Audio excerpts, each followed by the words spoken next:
ভিডিওটিতে কিন্তু খুব গুরুত্বপূর্ণ একটা বিষয় সম্পর্কে আলোচনা করব, যেখানে 40টা এত সুন্দর প্রশ্ন নিয়ে এসেছি এবং প্রত্যেকটা প্রশ্নের সাথে অসংখ্য তথ্য আলোচনা করব, যা কিন্তু প্রায় 100রও বেশি প্রশ্নের বিপি হোক, WBPSC হোক, ICDS অঙ্গনওয়াড়ি হোক, কিংবা এই মুহূর্তে খুব শীঘ্রই আসতে চলা পঞ্চায়েতের পরীক্ষা, সেখানেও কিন্তু এই প্রশ্নগুলো তোমাদের বারংবার আসার সম্ভাবনা রয়েছে। তাই স্কিপ না করে ভিডিওটা দেখো এবং দেরি না করে চলো দেখে নেই প্রথম প্রশ্ন।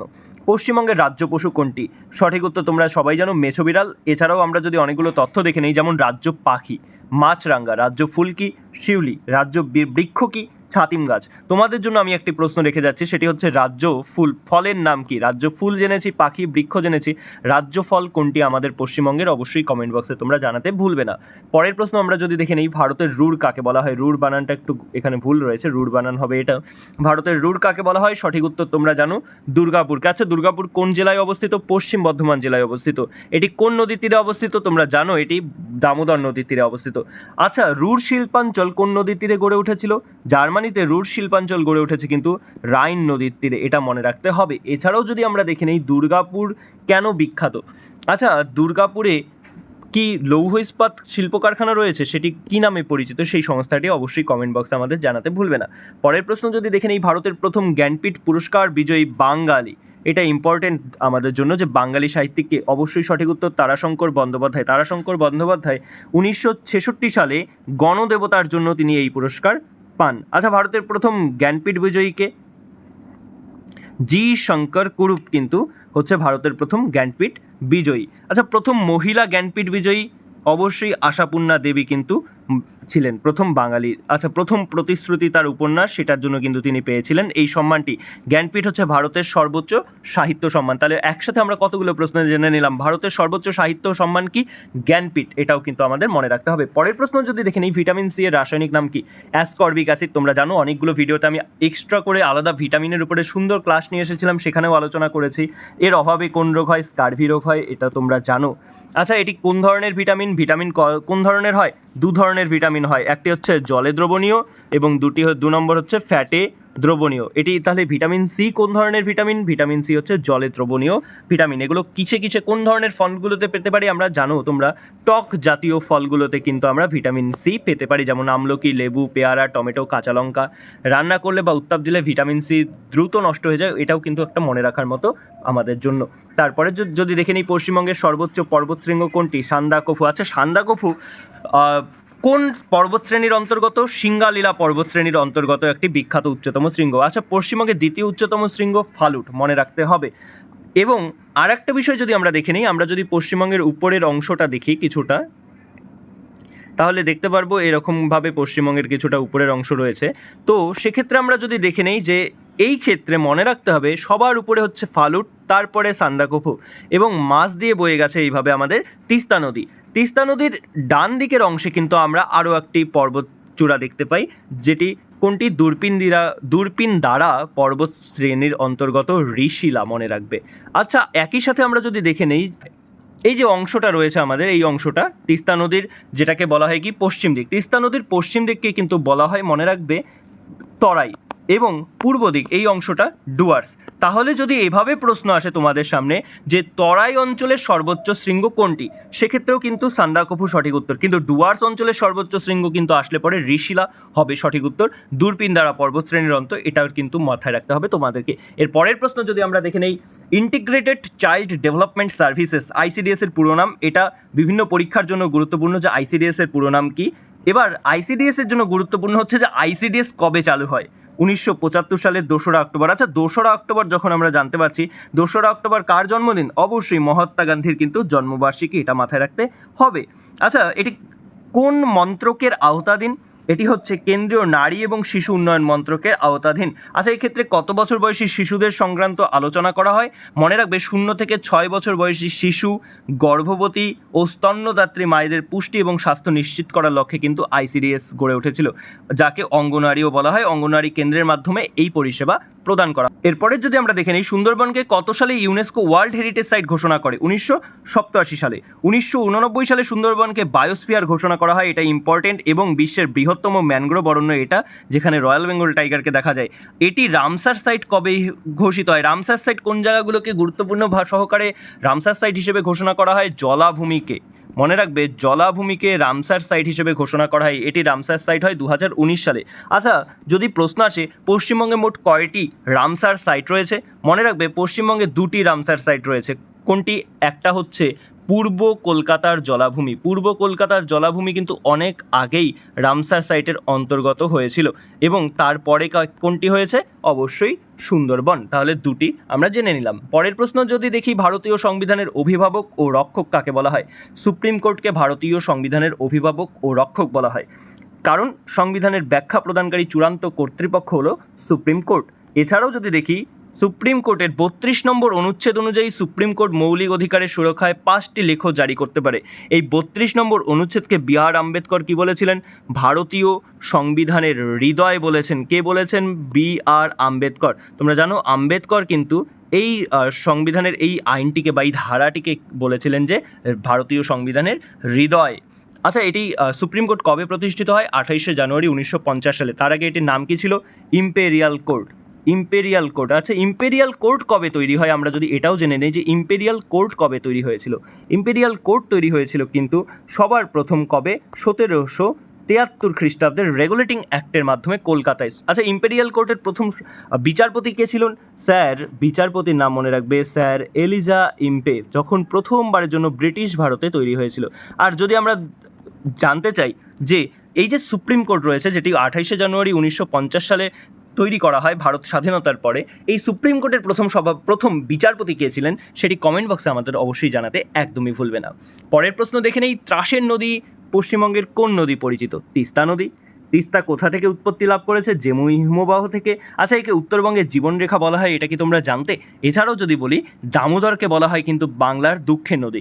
আমরা একটু আগেই জেনেছি, তোমাদের জন্য আবারও আমি জিজ্ঞাসা করছি, ব্যাক না করে দেখি কেমন তোমাদের মনে রয়েছে। তিস্তা নদী যে চলে গিয়েছে, তিস্তা নদীর পূর্ব অংশ, ডান দিক সবসময় আমাদের ম্যাপ যদি সোজা দিক থেকে ধরি সামন দিক থেকে, তাহলে ডান দিক পূর্ব দিক এবং বাঁ দিক পশ্চিম দিক হয়। আচ্ছা, এই তিস্তা নদীর যে পশ্চিম অংশ রয়েছে, পশ্চিম অংশকে কি বলা হয়? পূর্ব অংশকে কি বলা হয়? কমেন্ট বক্সে এখনই লিখে ফেলো তো দেখি। এর পরের প্রশ্ন যদি আমরা দেখে নিই, মানবদেহের সবচেয়ে বড় গ্রন্থি কোনটি? অবশ্যই সঠিক উত্তর কি হয়ে যাবে? যকৃৎ। তবে বৃহত্তম অঙ্গ মানবদেহের ক্ষেত্রে কিন্তু ত্বক, মনে রাখতে হবে। আচ্ছা, যকৃৎ থেকে যে পিত্তরস তৈরি হয় তা কিন্তু ফ্যাট পরিপাকে সাহায্য করে। মানুষের যে খাদ্য গ্রহণের সাথে ফ্যাট যায়, তা যে পরিপাক হয় সেটি কিন্তু সাহায্য করে কে? যকৃৎ। আচ্ছা, বৃহত্তম অন্তঃক্ষরা গ্রন্থি কোনটি? থাইরয়েড। মনে রাখবে, গুরুত্বপূর্ণ একটি প্রশ্ন। এছাড়া থাইরয়েড গ্রন্থি থেকে নিঃসৃত যে হরমোনগুলো, সেগুলোকে নিয়ন্ত্রণ করে কে? সেগুলোকে নিয়ন্ত্রণ করে কিন্তু TSH। আচ্ছা, এটি কোথা থেকে নির্গত হয়? কমেন্ট বক্সে জানাও দেখি। এর পরের প্রশ্ন যদি আমরা দেখি, পশ্চিমবঙ্গের বর্তমানে মোট প্রশাসনিক জেলার সংখ্যা কয়টি? 23টি। নতুন কয়টি জেলার ঘোষণা করা হয়েছে? নতুন কিন্তু আরও 4টি জেলার ঘোষণা করা হয়েছে। সেই 4টি জেলা কোন কোন জেলা?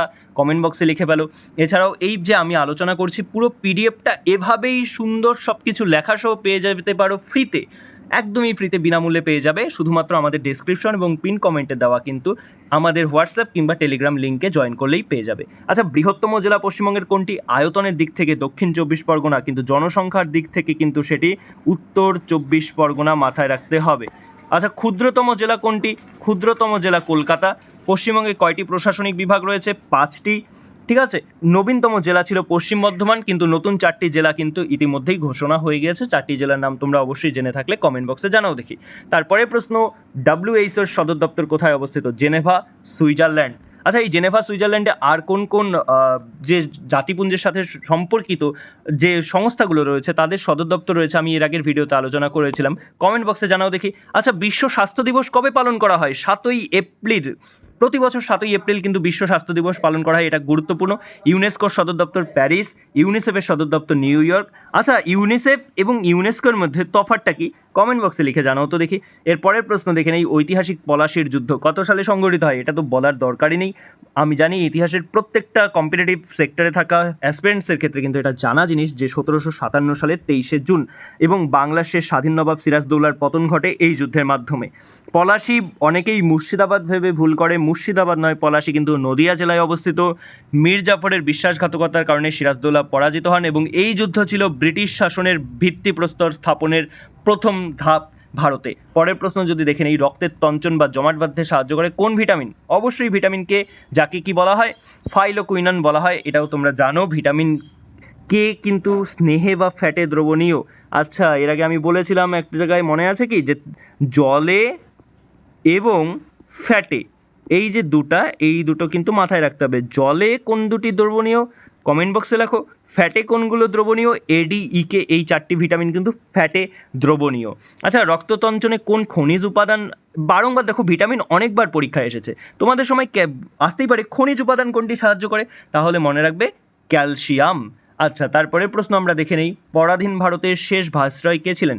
Lord Mountbatten. তিনি কিন্তু আবার মনে রাখবে স্বাধীন ভারতের প্রথম গভর্নর জেনারেল ছিলেন। ভারতের প্রথম ভাইসরয় ছিলেন লর্ড ক্যানিং, এবং স্বাধীন ভারতের প্রথম ও ভারতীয় এবং শেষ, মনে রাখবে প্রথম ভারতীয় এবং শেষ কিন্তু গভর্নর জেনারেল ছিলেন চক্রবর্তী রাজা গোপালাচারী। আচ্ছা, জুন প্ল্যান বা মাউন্টব্যাটেন প্ল্যান কবে ঘোষণা করা হয়? 1947 সালে, যার মাধ্যমেই কিন্তু ভারত ভাগ হয়েছিল। পরের প্রশ্ন যদি আমরা দেখে নিই, শিশুদের রিকেট রোগ হয় কোন ভিটামিনের অভাবে? Vitamin D. ভিটামিন ডি এর অভাবে কিন্তু অস্টিওম্যালেশিয়া রোগ হয়। আমি ভিটামিনের একটা সম্পূর্ণ ক্লাস নিয়েছিলাম, সেখানে আলোচনা করেছিলাম এগুলো, তোমরা জানবে অবশ্যই ক্লাসটা করে থাকলে। তারপরের প্রশ্ন যদি দেখে নিই, নীলদর্পণ নাটকটির রচয়িতাকে? দীনবন্ধু মিত্র। এটি কবে প্রথম প্রকাশিত হয়? ঢাকায় 1860 সালে। এটির ইংরেজি অনুবাদ করেন মাইকেল মধুসূদন দত্ত ছদ্মনামে। আচ্ছা, এই নাটকটি প্রকাশ করে কার নামে প্রকাশিত হয় বা কে প্রকাশ করেছিলেন? মনে রাখবে ফাদার বা reverend James long. Father reverend James long কিন্তু এটি প্রকাশ করেছিলেন, তার জন্য তার জরিমানা হয়েছিল। আচ্ছা, এটি কোন বিষয়ের উপর কোন প্রেক্ষাপটে লেখা হয়েছিল? সেটা লেখা হয়েছিল কিন্তু নীল বিদ্রোহের প্রেক্ষাপটে, মনে রাখবে নীল বিদ্রোহের প্রেক্ষাপটে লেখা হয়েছিল। পশ্চিমবঙ্গের দীর্ঘতম এবং প্রধান নদী কোনটি? গঙ্গা নদী বা ভাগীরথী হুগলি নদী। আচ্ছা, এটি কোথায় দুভাগে বিভক্ত হয়েছে? এই গঙ্গা নদী ধুলিয়ানের কাছে দুভাগে বিভক্ত হয়েছে। যেটা পশ্চিমবঙ্গে প্রবাহিত হয়েছে সেটি হচ্ছে কি নামে পরিচিত? এই যে ভাগীরথী হুগলি। এবং যেটি বাংলাদেশে প্রবাহিত হয়েছে সেটি কি নামে পরিচিত? তোমরা জানো, সেটি পরিচিত হচ্ছে পদ্মা নামে। তারপরের প্রশ্ন যদি আমরা দেখি, কোন সংবিধান সংশোধনীর মাধ্যমে সংবিধানে মৌলিক কর্তব্য যুক্ত করা হয়? 42তম সংবিধান সংশোধনী 1976 সালে। আচ্ছা, এই সংবিধান যেন আমি বলেছিলাম, এই যে সংবিধান সংশোধনী হয়েছে এটাকেই বলা হয় মিনি কনস্টিটিউশন। মনে আছে কি? ক্ষুদ্র সংবিধান বা মিনি কনস্টিটিউশন বলা হয় এই সংবিধান সংশোধনীকে। আচ্ছা, তারপরে যদি দেখি, শরণ সিং কমিটির সুপারিশে কিন্তু এই যে মৌলিক কর্তব্য এটি ভারতীয় সংবিধানে যোগ করা হয়েছিল। মোট কয়টি মৌলিক কর্তব্য রয়েছে? 11টি। এটি সংবিধানের চতুর্থের ক বা 4 এ এবং অনুচ্ছেদ হিসেবে 51 এ অনুচ্ছেদে কিন্তু রয়েছে। আচ্ছা, এই যে 11, প্রথমেই 10টি ছিল, 11 নম্বর যে কর্তব্য রয়েছে সেটি যোগ করা হয় কবে? 86তম সংবিধান সংশোধনী 2002 এর মাধ্যমে। এটি কোনটি? এটি কিন্তু শিক্ষার অধিকার আইনের সাথে যুক্ত। শিক্ষার অধিকার, যে 6 থেকে 14 বছরের বাচ্চাদের যে শিক্ষা দিতে হবে, সেই আইনের কিন্তু অংশ হিসেবে এই 86তম সংবিধান সংশোধনীতে মৌলিক কর্তব্যটি যোগ করা হয়েছে। পরের প্রশ্ন যদি দেখি, গান্ধী বুড়ি নামে মাতঙ্গিনী হাজরা পরিচিত কোন আন্দোলনের সহিত? ভারত ছাড়ো আন্দোলন। আচ্ছা, এই ভারত ছাড়ো আন্দোলনে ইনি কোথায় লড়েছিলেন? তমলুকে। তাম্রলিপ্ত জাতীয় সরকার গড়ে উঠেছিল। এই তাম্রলিপ্ত জাতীয় সরকারের মূল লোকটি কে ছিলেন? অবশ্যই সতীশচন্দ্র সামন্ত ছিলেন। এই সময় কিন্তু জাতীয় পতাকা তিনি উত্তোলন করেছিলেন। উত্তোলন করাকালীন তিনি গুলিতে শহীদ হন। তোমরা ছবিতে দেখবে এই যে গান্ধী বুড়ি বা মাতঙ্গিনী হাজরার ছবিগুলোতে যে তিনি হাতে পতাকা নিয়ে রয়েছেন। পরের প্রশ্ন যদি দেখেন, এই প্রোটিনের গঠনগত ও কার্যগত একক কাকে বলা হয়? অ্যামাইনো অ্যাসিড বা অ্যামিনো অ্যাসিডকে। এই মানবদেহে মোট 20 ধরনের অ্যামিনো অ্যাসিড প্রয়োজন হয়। প্রোটিনের অভাবে শিশুদের কোন কোন রোগ হয়? কোয়াশিওকর এবং মারাসমাস রোগ হয়, মনে রাখবে। কোনগুলো থেকে আমরা প্রোটিন পেতে পারি? ডাল, ডিম, মাছ, মাংস, সোয়াবিন, দুধ, এগুলো থেকে প্রোটিন পাওয়া যায়। পরের প্রশ্ন যদি দেখি, বিখ্যাত আনন্দমঠ উপন্যাসের রচয়িতা কে? অবশ্যই সঠিক, বঙ্কিমচন্দ্র চট্টোপাধ্যায়। তোমরা জানো এটি 82 সালে প্রথম প্রকাশিত হয়, 1882 সালে। সন্ন্যাসী ফকির বিদ্রোহের পটভূমিতে এটি রচিত হয়েছিল। এই উপন্যাসেই কিন্তু বন্দে মাতরম রয়েছে। আচ্ছা, যদি তোমাদের জিজ্ঞাসা করি যে এই যে বন্দে মাতরম প্রথম গাওয়া হয় কবে? আচ্ছা, 1896 সালে কি বন্দে মাতরম গাওয়া হয়েছিল? এবং সে সময় কি কলকাতা অধিবেশন চলছিল কংগ্রেসের? তোমরা কমেন্ট বক্সে হ্যাঁ বা নাতে আমাকে এই উত্তরটি জানাতে পারো, যে 22 নম্বর প্রশ্নের উত্তর আমি তোমাদের কাছে জানতে চাচ্ছি। এ সময় কি কলকাতা অধিবেশন চলছিল কংগ্রেসের এবং সেখানে গাওয়া হয়েছিল? এবং আরও একটি প্রশ্ন আমি জুড়ে দিচ্ছি, এই বন্দে মাতরমের সুরকার কি ছিলেন? যদু ভট্ট। বলো তো দেখি সঠিক উত্তর আমি বলেছি কিনা, অবশ্যই কমেন্ট বক্সে। পরের প্রশ্ন যদি দেখি, আয়তনের বিচারে পশ্চিমবঙ্গের বৃহত্তম প্রতিবেশী রাষ্ট্র কোনটি? আয়তনের বিচারে পশ্চিমবঙ্গের বলেছে, ভারতের নয় কিন্তু, এক্ষেত্রে বাংলাদেশ হয়ে যাবে। কারণ কয়টি দেশের সাথে বা পশ্চিমবঙ্গের আন্তর্জাতিক সীমানা রয়েছে? বাংলাদেশ, নেপাল ও ভুটান। 5টা প্রতিবেশী রাজ্য রয়েছে, বিহার, ঝাড়খণ্ড, ওড়িশা, সিকিম ও আসাম। আচ্ছা, বৃহত্তম প্রতিবেশী রাজ্য কোন হিসেবে ঝাড়খণ্ড? সীমানার হিসেবে কিন্তু মনে রাখবে। এর পরের প্রশ্ন যদি দেখি, ভারতীয় সংসদ বা পার্লামেন্টের রাজ্যসভায় সভাপতিত্ব কে করেন? ভারতের উপরাষ্ট্রপতি। আচ্ছা, বর্তমান উপরাষ্ট্রপতির নাম কি? কমেন্ট বক্সে লেখো তো দেখি। উপরাষ্ট্রপতি হলেন রাজ্যসভার পদাধিকার বলে সভাপতি। লোকসভায় কে সভাপতিত্ব করেন? স্পিকার করেন বা অধ্যক্ষ করেন। সংবিধানের অনুচ্ছেদ 64 অনুযায়ী তিনি এই দায়িত্ব পালন করেন। কোনটি? ভারতের উপরাষ্ট্রপতি যে রাজ্যসভার সভাপতিত্ব করেন সেটি হচ্ছে অনুচ্ছেদ 64 অনুযায়ী। ঠিক আছে, রাজ্যসভা স্থায়ী উচ্চকক্ষ, মনে রাখবে, খুব ইম্পর্টেন্ট জিনিস। রাজ্যসভা কিন্তু স্থায়ী উচ্চকক্ষ, লোকসভা কিন্তু স্থায়ী নয়। রাজ্যসভার মেয়াদ 6 বছর, এদিকে লোকসভার মেয়াদ কত বছর? লোকসভার মেয়াদ 5 বছর, মনে রাখতে হবে। পরের প্রশ্ন দেখে নেই, বক্সা ব্যাঘ্র প্রকল্পে পশ্চিমবঙ্গের কোন জেলায় অবস্থিত? আলিপুর জেলা। এ সম্পর্কে আমি বহুবার আলোচনা করেছিলাম, তাই এখন আর বলছি না, তোমরা এখান থেকেই দেখে নাও। আচ্ছা, সাধারণ তুলাদণ্ড কোন শ্রেণীর লিভার যদি আসে, তাহলে প্রথম শ্রেণীর লিভার। কেন? আলম্ব মাঝে থাকে, একদিকে থাকে বল, একদিকে থাকে ভর, চেষ্টা বা বল কিন্তু। আচ্ছা, আরও যদি দেখি দ্বিতীয় শ্রেণীর লিভার কোনগুলো, এখানে সুন্দর উদাহরণ দেখতে পাচ্ছ। তৃতীয় শ্রেণীর উদাহরণও কিন্তু এখানে দেওয়া রয়েছে। পরের যদি আমরা প্রশ্ন দেখে নেই, রক্তের লাল রঞ্জক হিমোগ্লোবিনের প্রধান কাজ কি? দেহে অক্সিজেন পরিবহন করায়। অক্সিজেন পরিবহন হয় কিন্তু হিমোগ্লোবিনের মাধ্যমে। এছাড়াও যদি হিমোগ্লোবিন না এসে যদি প্রশ্নটা অন্যভাবে থাকে, তাহলে মনে রাখতে হবে লোহিত রক্তকণিকার মাধ্যমে কিন্তু। কারণ লোহিত রক্তকণিকার মাধ্যমে, কেন? লোহিত রক্তকণিকাতেই হিমোগ্লোবিন থাকে। এছাড়াও হিমোগ্লোবিনে কি থাকে? লোহা থাকে। হিমোগ্লোবিন কমে গেলে কোন রোগ হয়? অ্যানিমিয়া বা রক্তাল্পতা। তারপরে প্রশ্ন যদি দেখি, কলকাতা বিশ্ববিদ্যালয় কত সালে প্রতিষ্ঠিত হয়? 1857 সালে। আচ্ছা, এটি কি, কোন সুপারিশে, কার সুপারিশে এটি প্রতিষ্ঠা হয়েছিল? উডের ডেসপাসের সুপারিশ অনুযায়ী। এই সময় আরও দুটো কিন্তু ইউনিভার্সিটি তৈরি হয়েছিল, সেই দুটি কি কি? একটি মনে রাখবে বোম্বে এবং অপরটি হচ্ছে মাদ্রাস। 3 প্রেসিডেন্সি, ব্রিটিশ ভারতের 3টি প্রেসিডেন্সিতে উদের ডেসপাসের সুপারিশ অনুযায়ী 1857 সালে বিশ্ববিদ্যালয় গড়ে উঠেছিল। এটি ছিল দক্ষিণ এশিয়ার প্রথম বহুমুখী আধুনিক বিশ্ববিদ্যালয়। এর প্রথম চ্যান্সেলর ছিলেন লর্ড ক্যানিং, প্রথম ভাইস চ্যান্সেলর ছিলেন স্যার জেমস উইলিয়াম কোলভিল। আচ্ছা, যদি বলা হয় যে প্রথম ভারতীয় চ্যান্সেলর কে ছিলেন, প্রথম ভারতীয় চ্যান্সেলর কে ছিলেন এবং প্রথম ভারতীয় ভাইস চ্যান্সেলর কে ছিলেন? আচ্ছা, আমি দুটো নাম দিচ্ছি, এই দুটোর মধ্যে কে কোনটি ছিল তোমরা অবশ্যই কমেন্ট বক্সে জানাবে। এক, আশুতোষ মুখোপাধ্যায়, আশুতোষ মুখোপাধ্যায়, এবং অপরজন হলেন স্যার গুরুদাস বন্দ্যোপাধ্যায়, গুরুদাস বন্দ্যোপাধ্যায়। তোমরা অবশ্যই আমাকে কমেন্ট বক্সে জানাও দেখি কে কোন পদে ছিলেন এই দুজনের মধ্যে। প্রথম ভারতীয় দুজনই কিন্তু, কেউ একজন ছিলেন চ্যান্সেলর এবং কেউ একজন ছিলেন ভাইস চ্যান্সেলর। পরের প্রশ্ন যদি দেখি, গণপরিষদের খসড়া কমিটির সভাপতি কে ছিলেন? সবার প্রথমে আমরা জেনে নিই গণপরিষদটি কি। ভারতের সংবিধান যেখানে রচনা হয়েছে সেটি হলো কিন্তু গণপরিষদ। গণপরিষদে ভারতের সংবিধান তৈরি হয়েছে। গণপরিষদ কবে তৈরি হয়? ক্যাবিনেট মিশন প্ল্যান অনুযায়ী। ক্যাবিনেট মিশনের প্ল্যান অনুযায়ী কিন্তু 1946 সালে এই গণপরিষদ গড়ে ওঠে এবং এর খসড়া কমিটি সংবিধান রচনা করেছিল, যার সভাপতি ছিলেন ডক্টর বি.আর. আম্বেদকর। গণপরিষদের স্থায়ী সভাপতি ছিলেন ডক্টর রাজেন্দ্র প্রসাদ এবং গণপরিষদ খসড়া কমিটি 1947 সালের 29 আগস্ট 7 সদস্যের খসড়া কমিটি গঠিত হয়। ঠিক আছে, এই গণপরিষদের বা খসড়া কমিটির সংবিধান উপদেষ্টা ছিলেন স্যার বি.এন. রাও। বি.আর. আম্বেদকরকে ভারতীয় সংবিধানের জনক বলা হয়। এই প্রত্যেকটা জিনিস কিন্তু তোমাদের মনে রাখতে হবে, পরীক্ষার জন্য রেডি থাকতে হবে। আচ্ছা, গণপরিষদের প্রথম দাবি কে করেছিলেন? গণপরিষদের দাবি কিন্তু প্রথম করেন, বহুবার প্রশ্নটা এসেছে, মনে রাখবে, M.N. রয়, যে কিন্তু ভারতের কমিউনিস্ট পার্টি প্রতিষ্ঠাতা ছিলেন। আচ্ছা, কংগ্রেসের হয়ে প্রথম দাবি কে করেন? মনে রাখবে, জওহরলাল নেহেরু কিন্তু প্রথম কংগ্রেসের হয়ে কিন্তু করেছিলেন এই দাবির যে গণপরিষদ আমাদের চাই। 1936 সালে কিন্তু এই দাবিটি করেন। তারপরে প্রশ্ন যদি আমরা দেখে নিই যে পশ্চিমবঙ্গের সংকীর্ণতম অংশ চিকেন স্নেক কোথায় অবস্থিত? দিনাজপুর জেলার চোপড়া অংশে।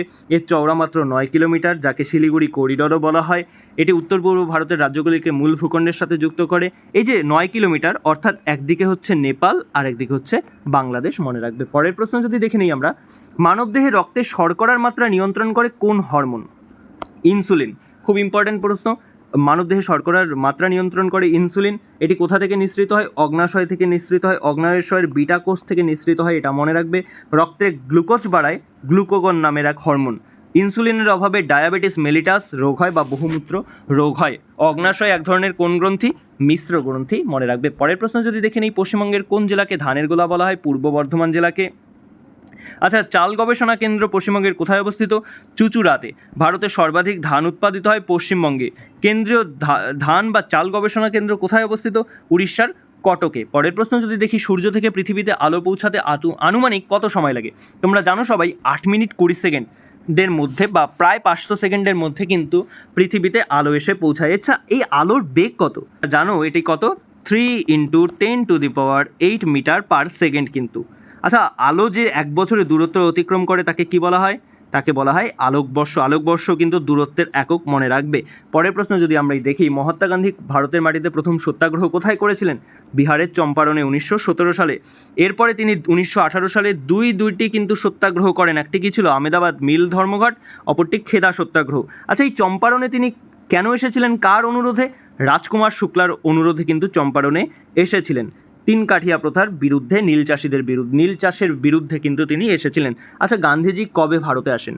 গান্ধীজি ভারতে আসেন 1915 সালের 9ই জানুয়ারি। 9 জানুয়ারি যে আসেন, এই 9 জানুয়ারি ভারতে কি পালন করা হয় তোমরা কি জানো?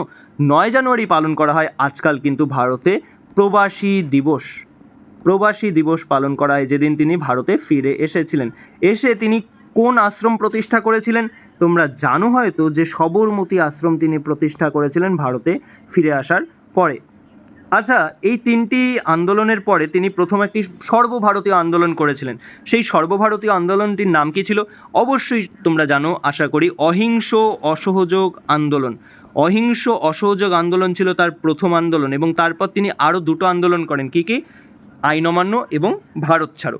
এর পরের প্রশ্ন যদি দেখে নিই, কৃত্রিম নৌপথ সুয়েজ খাল কোন 2টি সাগরকে যুক্ত করেছে? ভূমধ্যসাগর এবং লোহিত সাগরকে। সুয়েজ খাল কবে খনন শুরু করা হয়? সেটা প্রশ্ন আমি কমেন্ট বক্সে অবশ্যই জানাও। 1869 সালে সুয়েজ খাল কিন্তু আনুষ্ঠানিকভাবে খুলে দেওয়া হয়। এটি পানামা খাল অপর একটি যদি দেখে নেই, পানামা খাল যুক্ত করেছে কোন 2টি মহাসাগরকে? প্রশান্ত এবং আটলান্টিক মহাসাগরকে। পানামা খাল কিন্তু 2 আমেরিকার মাঝে অবস্থিত, উত্তর আমেরিকা এবং দক্ষিণ আমেরিকার মাঝে। পরের প্রশ্ন যদি দেখি, খাদ্যে আয়োডিনের অভাবে মানবদেহে কোন রোগ হয়? গলগণ্ড বা গয়টার হয়, তোমরা জানো। আচ্ছা, এর পরের প্রশ্ন যদি আমরা দেখে নেই, আরও ইম্পর্টেন্ট প্রশ্ন, যে গীত গোবিন্দ কাব্যগ্রন্থের রচয়িতা কে? গীত গোবিন্দ কাব্যগ্রন্থের রচয়িতা তোমরা জানো, কবি জয়দেবের লেখা কিন্তু গীত গোবিন্দ। তিনি কার সভাকবি ছিলেন? লক্ষণ সেনের রাজসভার পঞ্চরত্নের একজন ছিলেন লক্ষণ সেনের সভাকবি। আচ্ছা, পঞ্চরত্ন কারা? জয়দেব, ধৈ, উমাপতিধর, শরণ এবং গোবর্ধন। খুব ইম্পর্টেন্ট এসব কিন্তু আজকালকার বিভিন্ন প্রশ্নের জন্য। ধৈর রচিত একটি বিখ্যাত কাব্যগ্রন্থ হলো পবনদূত, এবং বাকিদেরও কিন্তু আমাদের 1-2টো করে কাব্যের নাম জানতেই হবে। পরের প্রশ্ন যদি দেখে নিই, পঞ্চায়েতি রাজ ব্যবস্থায় ভারতীয় সংবিধানের কোন তফসিলে বা শিডিউলে যুক্ত হয়েছে? 11 12তম শিডিউলে কি রয়েছে? 12তম শিডিউলে রয়েছে কিন্তু মিউনিসিপ্যাল বা পৌর ব্যবস্থা। মিউনিসিপ্যাল আইন রয়েছে বা পৌর ব্যবস্থা রয়েছে, সেটি কিন্তু 12তম তফসিলে রয়েছে। 73তম সংবিধান সংশোধনী আইন দ্বারা পঞ্চায়েতি রাজকে যোগ করা হয়েছিল, এবং 74তম সংবিধান সংশোধনী দ্বারা মিউনিসিপ্যাল কর্পোরেশনকে যোগ করা হয়, এটা মাথায় রাখবে। পঞ্চায়েত ব্যবস্থা পশ্চিমবঙ্গে কয় ধরনের রয়েছে? গ্রাম, সমিতি এবং জেলা পরিষদ 3টি স্তরের রয়েছে। এর 24শে এপ্রিলকে জাতীয় পঞ্চায়েতি রাজ দিবস পালিত করা হয় প্রতি বছর, এটাও কিন্তু মাথায় রাখতে হবে। পরের প্রশ্ন যদি দেখে নেই, শালগাছ কোন ধরনের উদ্ভিদের উদাহরণ? তোমরা জানো, পর্ণমোচী উদ্ভিদের উদাহরণ হচ্ছে শালগাছ। শালগাছ পর্ণমোচী উদ্ভিদের উদাহরণ। এরপরের প্রশ্ন যদি দেখে নিই, আন্তর্জাতিক বিশ্ব শিশু দিবস কবে পালিত হয়? 20শে নভেম্বর বা 20 নভেম্বর কিন্তু আন্তর্জাতিক বিশ্ব শিশু দিবস পালন করা হয়। আন্তর্জাতিক নারী দিবস কবে পালন করা হয়? 8ই মার্চ। ভারতে জাতীয় শিশু দিবস কবে পালন করা হয়? 14ই নভেম্বর। এটি কার জন্মদিন? জওহরলাল নেহরুর জন্মদিন। আচ্ছা, 5ই সেপ্টেম্বর শিক্ষক দিবস যে পালন হয় ভারতে, এটি কার জন্মদিনে পালন করা হয়? অবশ্যই কমেন্ট বক্সে লিখে দেখাও দেখি। বিশ্ব স্তন্যপান সপ্তাহ আইসিডিএস পরীক্ষার জন্য গুরুত্বপূর্ণ। 1 থেকে 7ই আগস্ট কিন্তু এটি পালন করা হয়। ভিডিওটি ভালো লাগলে অবশ্যই লাইক করতে একদমই ভুলবে না, এবং চ্যানেলে নতুন হলে সাবস্ক্রাইব করে পাশের বেল আইকনটি ক্লিক করে রাখো পরবর্তী ভিডিওগুলো সবার আগে দেখার জন্য।